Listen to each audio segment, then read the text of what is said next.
Public sector میں جہاں پہ اختیارات بے پناہ ہیں اور ملک کی ترقی میں یہ نمایاں رول پلے کر سکتے ہیں اس کے افسر اور پالیسی میکر، اس کے اندر ایک اور بھی کم مثبت رخ ہے، وہ ہے وائلیشن آف ایتھکس۔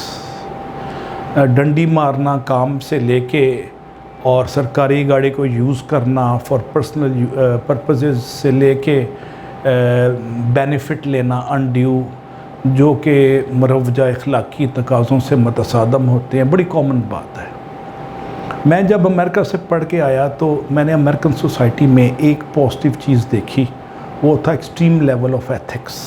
اخلاقی تقاضوں پہ لوگ کمپرومائز نہیں کرتے تھے، استعفے دے دیتے تھے، نوکریاں چھوڑ دیتے تھے، اور دفتروں میں اختلاف کی بنیاد اپرچونٹیز میں حصہ نہ ملنا نہیں تھا، وہ تو ملتا ہی ملتا تھا، بلکہ ایتھکس کی وائلیشن پہ وسل بجانے کی بنا پہ لوگ چھوڑ دیتے تھے یا نکال دیے جاتے تھے۔ یہ میں نے 8 سال کے جو سٹے تھا میرا واشنگٹن کا، اس میں یہ بات میں نے نوٹ کی۔ جب مجھے ورلڈ بینک اور UN میں اسائنمنٹس میں کام کرنے کا موقع ملا تو انہوں نے مجھے کوڈ آف ایتھکس پہلی چیز دی کہ آپ نے ان کو فالو کرنا ہی کرنا ہے۔ میرے لیے بڑی عجیب سی چیز تھی کہ ایتھکس پہ اتنا زور کیوں دیتے ہیں۔ بعد میں اندازہ ہوا کہ ان کی پوری سوسائٹی کی ترقی کے پیچھے جو مین انٹلیکچول لیور ہے، جو مورل کمپس ہے، وہ ایتھکس کی سربلندی، بقا اور اس کا احترام ہے، اخلاقی تقاضوں کا۔ اور میں جناب رسالت مآب صلی اللہ علیہ وسلم کی حدیث کی تلاوت کی سعادت لے رہا ہوں کہ میں اخلاقیات کی تکمیل کے لیے بھیجا گیا ہوں۔ یہ جناب رسالت مآب کی حدیث مبارکہ ہے۔ اب اس پس منظر کے بعد جب میں نے ایک سرکاری یونیورسٹی میں لینڈ کیا تو اور میں نے وہاں پہ ایک نیا ادارہ بنایا زیرو سے، اس کا PC1 بھی میں نے بنایا تھا۔ تو 1-1.5 سال بعد میری ایک باس اپائنٹ کی گئی، میری عمر شاید 32-31 سال تھی، اور تو یونیورسٹی انتظامیہ نے سوچا کہ ایک گرے ہیئرڈ 50-60s کی کوئی ڈین ٹائپ بندہ یا خاتون اس پہ اپوائنٹ کی جائے۔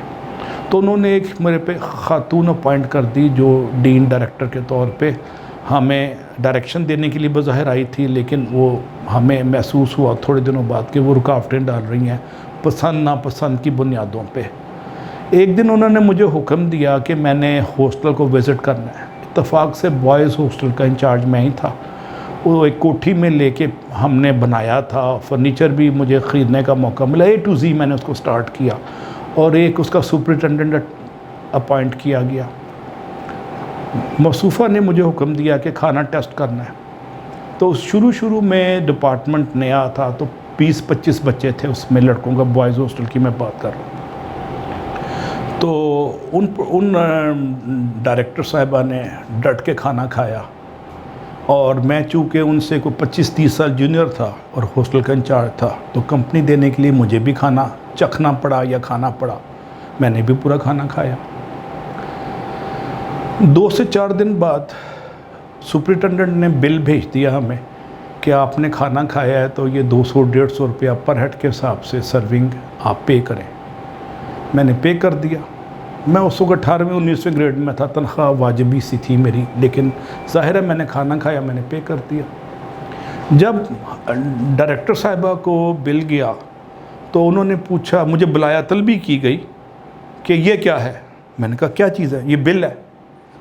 تو میں نے کہا یہ کھانے کا بل ہے۔ میں نے بھی پے کر دیا۔ کہتی میں نے تو کھایا ہی نہیں۔ میں نے کہا ڈاکٹر صاحبہ آپ کو شاید بھول گئے ہیں، ہم دونوں نے اکٹھا ہی کھانا کھایا تھا، اور اس کا 300 روپے بل بنا۔ ان بچوں کو اس دن بازار سے کھانا پڑا، کیونکہ کیلکولیٹڈ فوڈ بنتا ہے 20 بندوں کا گن کے۔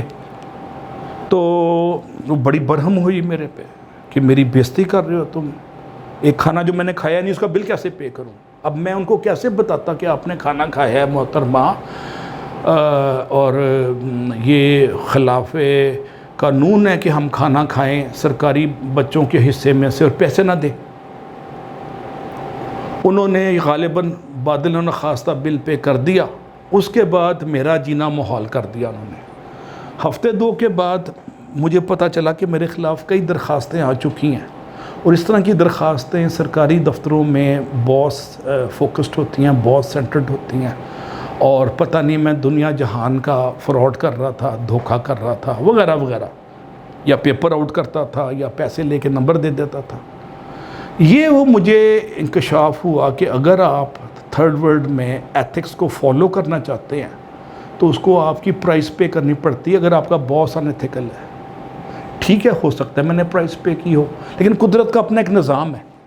وہ نظام میں بظاہر تو آپ کو نقصان ہو رہا ہے، لیکن قدرت آپ پہ دست شفقت رکھتی ہے کہ آپ اخلاقی تقاضوں کو بڑھا رہے ہیں.